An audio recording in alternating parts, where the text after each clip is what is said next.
Crypto-Spore here. So I haven't done a video on this channel in a little while, mainly because I've just been incredibly busy in my personal life. I bought a house, I've got a baby on the way, started a new position at my day job, and so I haven't really had a lot of time to focus on putting out content under the Crypto-Spore brand. But I thought I would take a few minutes to kind of just let you know what's going on in the blockchain gaming space as far as I'm concerned personally. So the games that I'm playing, the games that I'm not playing anymore, and some of the changes that have happened with those.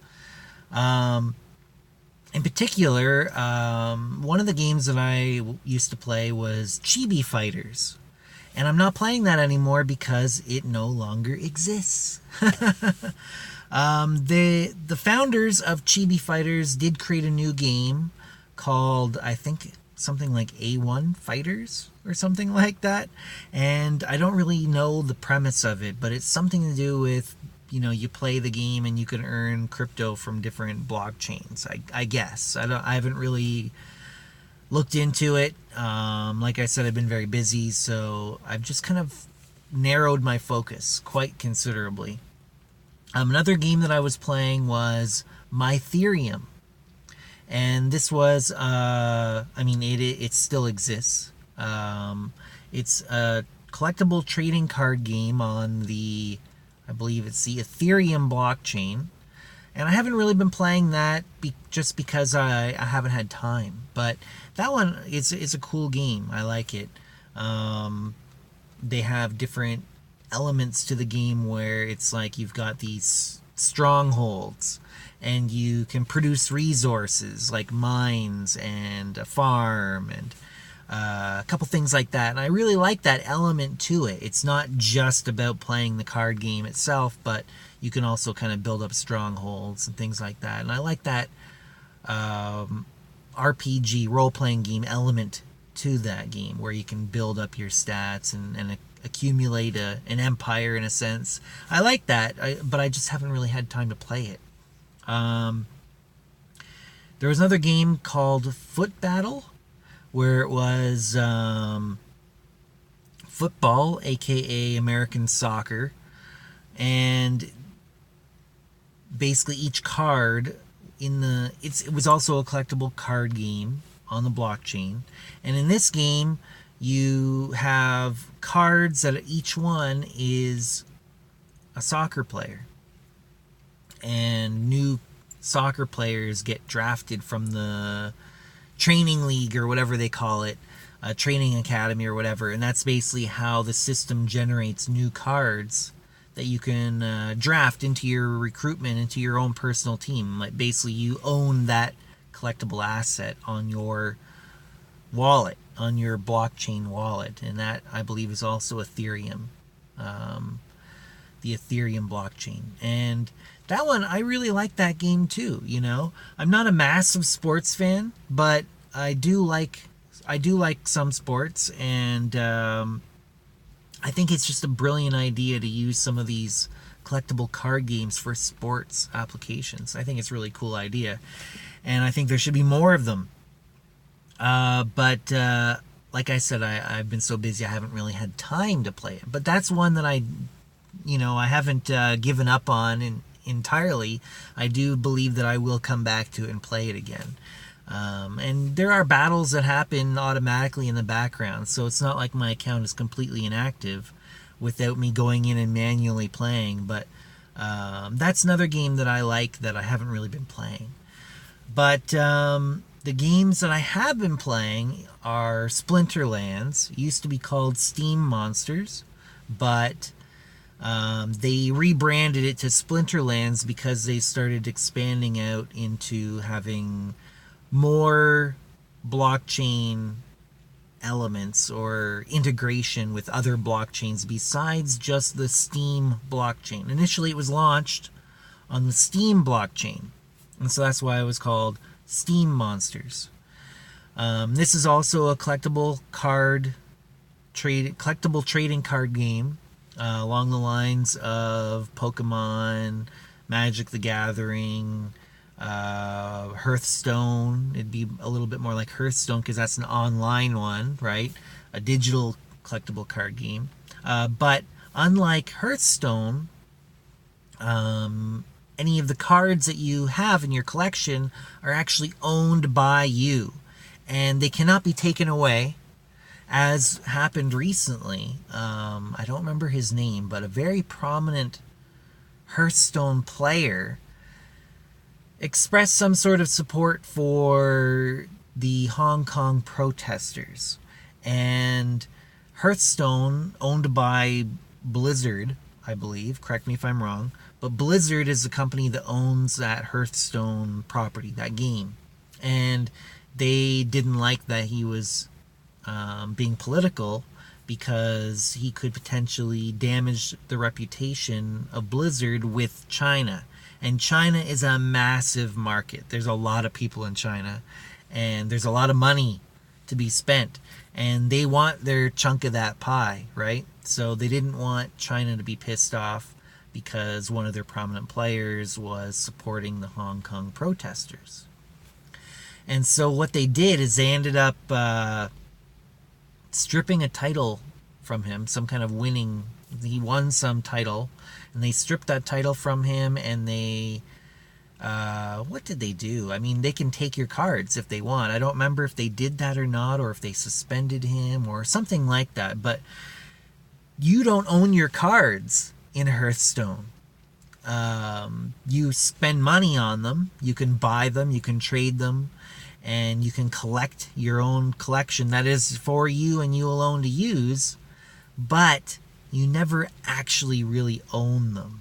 Blizzard owns those cards. You're just basically buying permission to use them, and that can be taken away. They can take your cards from you. Now, in Splinterlands and any of these other collectible card games that are running on blockchains, whether it be Ethereum or Tron or STEEM or EOS or any of the blockchains that are running games like that, generally the cards are blockchain assets, like a non-fungible token. And these would be like a digital collectible, you could call it, along the same lines as CryptoKitties. You may have heard of CryptoKitties. It was a digital collectible on the Ethereum blockchain, and you could collect unique CryptoKitties, and you could trade them for for different ones with other people. You could breed them and generate new, like, next-gen CryptoKitties, and each generation was less valuable. So the smaller the gen number of your CryptoKitty, the more valuable it was to collectors. I mean, it kind of fell through, but that was like the first big digital collectible on blockchain. And it wasn't even really a game exactly. It was had a couple game elements to it, but it was more just a way to generate collectibles and trade them and that kind of thing. And some of them went for huge amounts of money. Like, I don't even know how much, but, like, correct me if I'm wrong, but in the thousands of dollars worth of Ethereum that the highest one sold for. I bet you they're kicking themselves now. You know, I don't think that unless they sold it again, but they wouldn't have got the same amount of money back because that was the highest sale, right? Anyways, there's a lot of speculation in these types of things. So with Hearthstone, it's not on the blockchain. It's on Blizzard's servers, you know, and they own all of that intellectual property. Of course they own the intellectual property, but they own the collectibles on the game as well. Even if they're in your collection, even if you paid for them, they can be taken away from you. Not so on games like Splinterlands. Splinterlands, you have your own collection of cards, digital cards, and they are all on the blockchain in your personal Steam wallet. STEEM is actually an interface that allows you to interact with the STEEM blockchain. And STEEM would be the blockchain itself. So just that's splitting hairs, I guess, but there is a distinction. And I might as well be accurate. But Splinterlands, this is a really good game. I mean, it's top notch, and they have a team of developers that are constantly working on new things that they're adding to the game. They're making the game better all the time, and they're making it more elaborate. And those additions that they've been making to the game are very interesting and very fun. So, where do I begin? Well, actually, let me tell you the other game that I'm playing. So, Splinterlands used to be called Steam Monsters, but now it's Splinterlands. Like I said, because they have more cross-chain functionality now, and they're not just explicitly Steam blockchain. Now they have Tron blockchain, plus they also accept payment using a few other blockchains as well. If you wanted to buy certain things, like I think booster packs of like a random 5 cards in a particular edition, whatever the current edition is. So Splinterlands, that's one that I'm playing. That's the one I'm playing the most lately, and I never really stopped playing that. Even when I got busy, the thing is, it's a draft style game where basically you find an opponent, you're presented with certain battle conditions, then what you do is you draft a team that will compete against your opponent under those particular battle conditions that you've been presented with. Once you've submitted it, that's it. Then they wait for the other person to also submit their team, and then you watch the battle of the two teams fight it out. There's nothing more to be done at that point. You just kind of watch and see who wins. You can skip to the results if you want, if you don't have time or whatever, but I do find it interesting to watch the actual match, and just to learn about how the different monsters interact with each other, different cards, and to see what kind of lineups are good against other lineups, and that helps you learn to get better at the game instead of just skipping to see who won. But like I said, you say, I want to do a match, it finds you an opponent, gives you battle conditions, you pick your team, and that's it. And the whole process takes maybe about 3 minutes, and then it's automatic after that. You can walk away from your phone. Or, I mean, I play on my phone a lot. There's no mobile app yet, but it's in development. And my phone, I have an Android, it's a Google Pixel 2 XL. And so it's got a big screen, it's a pretty powerful phone, and it can handle playing Splinterlands on it, no problem. And so it's very convenient for me to be able to just kind of pop on, pick a team, and then do whatever else I was already doing. And so I've been able to maintain activity on that game even when I've been very busy. It's like I said, it just takes about 3 minutes to pick a team, and there's your battle. And the other game that I've been playing is NextColony. And I don't know if I've mentioned that on this channel yet, because I wasn't sure about it before. And I'm still on the fence a little bit, but I do find it fun.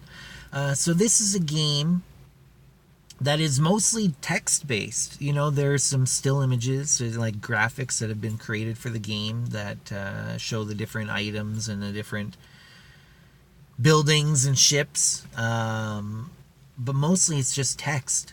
And it's kind of a throwback, and it's very similar in a lot of ways, and people aren't going to like that I compare this, but it's very similar to that Drug Wars game that got very popular for a while, and I think it's still around. Does anybody know? Does Drug Wars still exist as a game on the Steam blockchain? I'm not sure. I played it for a while, and I was making some decent returns on there in terms of making money in terms of the STEEM blockchain. So I was making STEEM cryptocurrency on there, and I made a profit. And then they stopped paying out in STEAM, and they shifted it to this no-name token called Future. And there's a couple Future tokens on there, but they were using this really obscure token that was also using the name Future. And that was what they were paying it out. No, I don't even think it was on the Steam blockchain, to be honest. And it was just this worthless token. And tons of people just quit the game at that point, including myself. You know, I did play a little bit after that just to kind of see, but once they stopped paying out in Steam, I lost interest. You know, there was a lot of issues with that game, but there was some fun things about it too. Don't get me wrong. I'm not, I'm not here to bash Drug Wars. It was really fun in its heyday at the very beginning when you could kind of mess around with it, and it was a bit of the Wild West in terms of Drug Wars on that game. But NextColony does have some things in common with that game, where you have different types of resources that your account will produce, and you can reinvest those resources into upgrading your ability to create resources. So in NextColony, you've got the 4 main resources would be, coal, iron ore, copper, and uranium. So those are the 4 main resources in the game, NextColony. And the premise of the whole game is that Earth has become all but uninhabitable. It's become practically, pretty much everybody had to abandon Earth in order to maintain the survival of the human species. And so it's a game about colonizing the universe and kind of building empire among the stars. So you start off with your planet that your ship is kind of landed on. You start building up your resources by you're already producing resources in terms of like coal and copper, iron, and uranium. But what you'll do is then you'll take those resources that you start producing at the beginning, just a little bit of it, and you'll reinvest it to upgrade your mines. So your coal mine, you upgrade that, and now your coal mine is now producing more coal. And you do the same thing with the other mines, and you have depots that you can hold unused resources. And then if you fill your depot, then your mine will stop producing. So you have to make sure that you're either spending your resources as you go, or you are upgrading your depots to the point where they can hold all of this.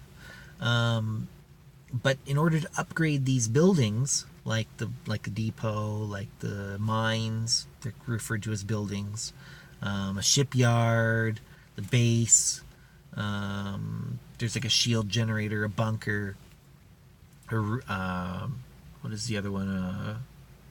Resource center? No. Research center. So those are the main ones. In order to upgrade them, you have to actually upgrade the skill for that first, and then you can upgrade the building associated with it. Now the skill is on an account wide basis. So if you upgrade your shipbuilding skill, then any of the planets you own, you can build your shipyard up to that point. You don't have to increase your skill on each planet. Your skill is account wide, and then the buildings are planet level. So one of the main things that you do in the game is you try and explore the unexplored area in space around your planet. And hopefully you'll get another planet. You'll find another planet there. And the drop rate is 1%. So you've got this grid, and each tile represents one spot or one coordinate or whatever. And you uncover a tile when you explore that tile. And you need a couple weeks to build up your resources to the point where you can even get an explorer ship to send out and uncover those hidden tiles. And then each time you do, there's a 1% chance that there'll be a planet in that undiscovered tile that you've discovered, that you've explored. But you can also find other things like stardust. Now that's something that they've recently added. And that's essentially their in-game currency, stardust. And you can go onto an external, I mean, I don't know how external it is. One of the users, I think, created it. I'm not sure if it's a user or one of their development team, but it's a separate website, and you log into it, and then you can spend your stardust to buy ships or blueprints. Blueprints are used to unlock the ability to create special ships. So like Explorer level 2 type ship. You're already able to kind of build an Explorer level 1 without investing anything into it other than your own resources of your coal, your iron, your copper, and your uranium. But if you wanted to build a level 2 type Explorer, which is faster, then you need to buy or find the blueprints for it first. And you can find those by exploring. It's not just planets that you'll find if you do an Explorer mission. Also, you can raid other planets. You can attack them, and then there'll be like a siege, and you can destroy their ships, and you can steal some of their resources. And I haven't really gotten into that yet. Mostly I've just been exploring, because it takes a long time to build up your account to the point where you can even explore. And then once you're able to explore, it's kind of like a mad frenzy to try and uncover as many of the unexplored tiles around your planet as you possibly can before somebody else comes and explores it. And I'm not too sure about the long-term viability of the game, but I have been having fun playing it. So that is something. It doesn't actually require a heck of a lot of time to play. You can, when you're first starting an account, you will be logging in multiple times a day to, invest your resources into skills, into better buildings, and ultimately, once you get to that point, exploring your environment. But by the time you get to the point of exploring the space around your planet, you're probably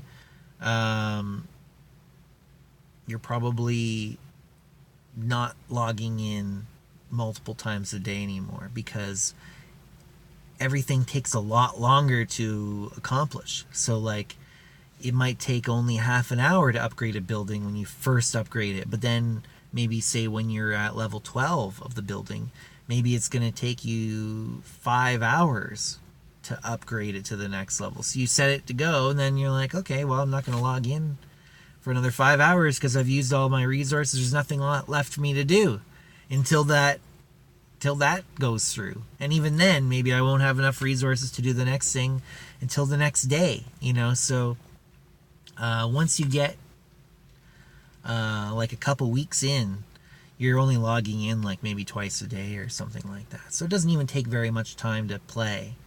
Now, one thing is interesting, though, is a lot of people on NextColony and on Splinterlands, they're playing a lot of multiple accounts. And this is one of the tricks, that a lot of the really successful players will be doing, is they'll have, let's say, 3 accounts.